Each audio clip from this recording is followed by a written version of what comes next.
ভোটের দিন সকালবেলা হিন্দু ভাইরা পূজা করে আপনারা ভোট কেন্দ্রে যাবেন। ভাইরা আমার, আমাদের দেশটাকে নিয়ে ষড়যন্ত্র চলছে, সমস্ত ষড়যন্ত্রকে মোকাবেলা করতে হবে। আমরা এই বাংলাদেশের মানুষেরা আমরা যদি দেশটাকে নতুন করে করতে চাই, আমাদেরকে একতাবদ্ধ থাকতে হবে। 14, 18 আর 24-এর ইলেকশনের মতো করে কোন পাতানো নির্বাচন এই বাংলাদেশে আমরা হতে দেব না। ভাইরা আমার, আপনারা শুধু ভোট দেবেন না, ভোটের ফলাফল নিজের বাড়িতে নিয়ে যাবেন।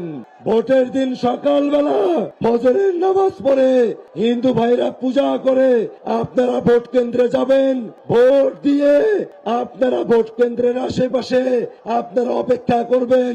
ফলাফলের সময়টাতে ভোট কেন্দ্রের আশেপাশে থেকে যতক্ষণ পর্যন্ত জনগণের পক্ষে ফলাফল না আসে ততক্ষণ পর্যন্ত অপেক্ষা করে ফলাফল নিয়ে আপনারা ঘরে ফিরে আসবেন ইনশাআল্লাহ।